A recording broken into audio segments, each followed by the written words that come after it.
महाभैषज गुरु तथागत भगवान बुद्ध को नमन करते हुए हम सबके मसीहा बाबा साहब डॉक्टर अम्बेडकर बहुजन समाज में जन्मे सभी संतों गुरुओं महापुरुषों को नमन वंदन। आज अलीगढ़ की ऐतिहासिक और पावन धरती पर अलीगढ़ के सभी भद्रजनों के विशेष प्रयासों से भंते कंचन बोधि जी का जो चैत्य बनाया गया, ये बुद्ध की 2500 वर्ष पुरानी परंपरा है, उसका निर्वहन किया है। इसके लिए राजा राम आनंद और उनकी टीम को मैं बहुत बहुत धन्यवाद साधुवाद देता हूं। आज अलीगढ़ की पावन धरती पर बहुत ही वरिष्ठ जो लाखों की भीड़ में, हजारों की भीड़ में बड़े बड़े प्रोग्राम में समय नहीं दे पाते हैं, वो लोग आज आपके बीच मंचों में बैठे हैं। जैसे आरडी पाल, आरडी प्रजापति जी, मैं लगभग 5-6 सालों से इन्हें जानता हूँ। लोधी जी तो चलो अभी नए नए लोगों के बीच में आए 2-4 साल में, इसके पहले बहुत कम लोग यूपी के जानते थे। आदरणीय धर्म प्रकाश भारती जी, नकवी साहब, हरीश जी आदरणीय IAS अफसर हैं जो बड़े सीनियर ब्यूरोक्रेट हैं, और हमारे बीच में शिव प्रसाद यादव जी, मेरा जन्म इनके यहाँ हुआ है, हम तो एक ही जगह के रहने वाले हैं। खादिम अब्बास साहब, बाकी सभी हमारे रामलाल विधायक जी जो बहुत ही महत्वपूर्ण व्यक्ति हैं। देखिए इतनी ये रत्न है बहुजन आंदोलन के, लेकिन आज वो सभी मंच पर बैठे हैं। बहुत अच्छा लगा, बहुत सारी बातें सुनी, सभी लोगों ने अपने अपने मन की बातें कही। मैं भी 2 बातें इसमें जोड़ देता हूं इस बहुजन आंदोलन के लिए। पहली बात हमारी ये है कि जिन लोगों ने हमें जातियों में बांटकर देश भारत की सत्ता अपने हाथों में ले ली है, अब उनसे आप सत्ता ही नहीं, सामाजिक, धार्मिक, राजनीतिक, आर्थिक जो आंदोलन है, ये उपक्रम है, उनसे आप वापस कैसे लेना चाहते हो। जिन लोगों ने हमें जातियों में बांटा, अपमानजनक जातियों में बांटा, उन जातियों से हमने मोहब्बत कर ली, और इतनी ज्यादा मोहब्बत कर ली कि ये जान करके भी कि ये अपमानजनक शब्द हैं, फिर भी हम अपने जातियों के अपने नाम के पीछे लगाते हैं, उनको जोड़े रहते हैं। बाबा साहब ने संपूर्ण सब कुछ देने के बाद धम्म क्रांति की, और इसीलिए उन्होंने कहा कि जो जागरूक लोग थे, समझदार थे, उन्होंने ब्राह्मण धर्म को छोड़ दिया है। वो या तो मुसलमान हो गए, या तो ईसाई हो गए, या तो सिख हो गए। कुछ गधे बचे हैं जो अभी भी बौद्ध नहीं बनना चाह रहे हैं। वो चाहते थे कि जो जागरूक थे, जो ब्राह्मणवाद के चुंगल में फंसे हुए लोग हैं, जो समझ गए इनकी गैर बराबरी की नीति को, वो तो मुसलमान हो गए, सिख हो गए, जैन हो गए, सिख हो गए, और भी अलग अलग धर्मों में चले गए। लेकिन कुछ ऐसे लोग थे जो ईमानदारी से गुलामी स्वीकार करके बैठे थे, चाहे वो अछूत हो, चाहे वो सछूत हो, चाहे वो अनटचेबल हो, और चाहे वो शूद्र हो। बाबा साहब चाहते थे कि इनको अगर ये महसूस होगा सम्मान का भाव, तो ये बौद्ध बन जाएंगे। लेकिन आज कितनी सालें हो गई उनकी धम्म क्रांति के बाद, आज भी भारत में 5% लोग बौद्ध नहीं बन पाए। लेकिन मुझे खुशी इस बात की है कि वैचारिक बौद्धों की संख्या बहुत बड़ी है। भले ही लिखित में हम 2% बौद्ध ना हो, लेकिन भारत में आज लगभग 20% लोग वैचारिक बुद्धिस्ट हो गए हैं, जिन्होंने बाबरों से अपना नाता तोड़ दिया।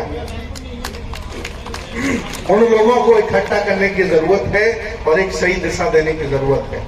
ये कार्यक्रम बहुत महत्वपूर्ण है। कार्यक्रम में जो मुद्दे उठाए गए, जिन पर चर्चा हुई, उसी से संबंधित मैं एक बात और करूंगा कि जिन्होंने हमें बांट करके लूट लिया, देश पर कब्जा कर लिया है, वो लोग पहले धर्म का सम्मान करते हैं, वो लोग पहले धर्म का सम्मान करते हैं, फिर बुद्धिजीवियों का सम्मान करते हैं, इसके बाद उनके प्रचारक आते हैं, इसके बाद कहीं आम आदमी आता है, नेताओं का चौथा नंबर वहां आता है। लेकिन हम बिना धर्म के, बिना व्यवस्था के, बिना संगठनात्मक ढांचा के उनसे कैसे लड़ पाएंगे, इस पर भी हमें विचार करना पड़ेगा। वो लोग व्यक्ति को महत्व नहीं देते, वो लोग संगठन को महत्व नहीं देते, वो लोग विचारधारा को महत्व देते हैं। और हम लोग संगठन भी नहीं समझ पाए, व्यक्ति को भी नहीं समझ पाए, विचारधारा कहां समझेंगे और उनसे लड़ने की बात करते हैं। ये हमें तय करना पड़ेगा कि व्यक्ति बड़ा नहीं होता, संगठन बड़ा नहीं होता, विचारधारा बड़ी होती है। अगर भंते सुमित रतन समाज में अच्छा काम ना करे तो उसे छोड़ दीजिए, कोई सम्मान देने की जरूरत नहीं है। ये नेताओं को भी कहना चाहिए आकर के मंच पर कि अगर हम समाज के लिए अच्छा काम ना करें तो मुझे वोट देने की जरूरत नहीं है। हम विचारधारा के लिए काम ना करें तो हमें सम्मान देने की जरूरत नहीं है। हम लोग जब तक व्यक्तिवादी बने रहेंगे, एक संगठन से प्यार और दूसरे संगठन से नफरत करते रहेंगे, न कभी हम शासक हो पाएंगे, न कभी बौद्धमय भारत ये बन सकता है।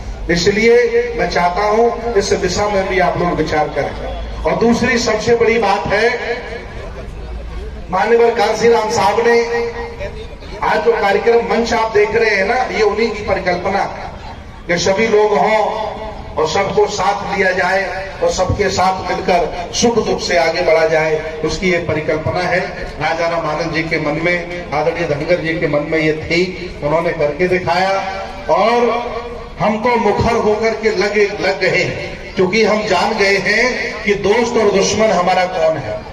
लेकिन अभी भी हमारे बहुजन समाज में इतने नासुतरे लोग हैं कि ये जान ही नहीं पाए कि दोस्त और दुश्मन उनका कौन है, या वो जान करके ड्रामा कर रहे हैं।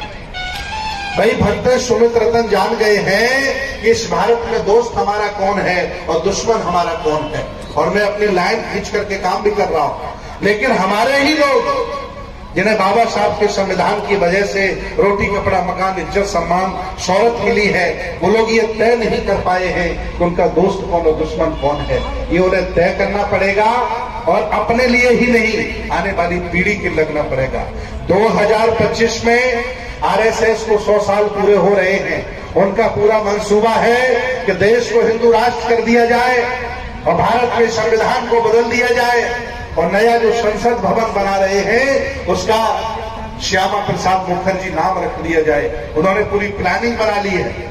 अब इसकी तुलना में इसके सामने बहुजन आंदोलन लोगों का भी कोई प्लान होना चाहिए कि 2025 तक हमने बनाया है, 100 लोगों ने मिलकर के प्लान बनाया है कि 2025 तक पूरे भारत में लिखित ना सही, भाई कानून तो अभी है नहीं, पर्सनल लॉ बहुतों का है नहीं, अभी हमें हिंदू धर्म में जोड़ा जाता है, न कोई हमारा मैरिज एक्ट है। तो हमने मन बनाया है कि 2025 तक पूरे भारत में घूम घूम करके कम से कम 25 करोड़ लोगों को बौद्ध बना दिया जाए, ताकि ये कहना बंद कर दें कि भारत में हिंदू ज्यादा रहते हैं, इसे हिंदू राष्ट्र बनाया जाए और बौद्ध बना दिया जाए, और तभी जाकर के बाबा साहब के सपनों का भारत बनेगा। और इनका ये कहना बंद होगा कि भारत में हिंदू ज्यादा रहते हैं, हिंदू राष्ट्र बनाया जाए। इसलिए हम लोग निकल पड़े हैं पूरे भारत में, पूरे भारत के अलग अलग राज्यों में घूम घूम करके काम कर रहे हैं। और आप लोग इस काम को आगे बढ़ाइए। जो लोग राजनीति का काम कर रहे हैं उनकी इज्जत करिए, उनका सम्मान करिए, उनकी आलोचना बंद करिए, उनको सलाह मशवरा दीजिए, वो राजनीति में आगे अच्छा काम करें। जो लोग बिजनेस कर रहे हैं उनका भी हौसला बढ़ाइए।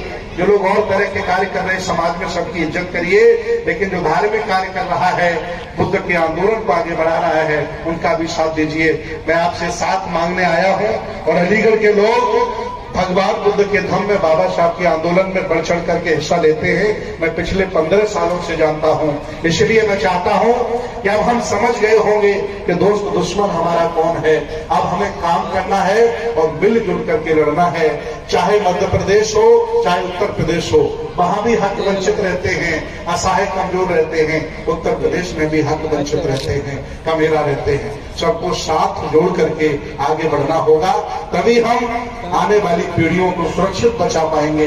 अगर अभी भी हमने अपराध कर दिया, अभी भी हमने गलती कर दी, तो ये देश, ये व्यवस्था आपके हाथों से निकल जाएगी, फिर गुलामी के सिवा कुछ नहीं बचने वाला है। बहुत बहुत धन्यवाद, बहुत बहुत साधुवाद।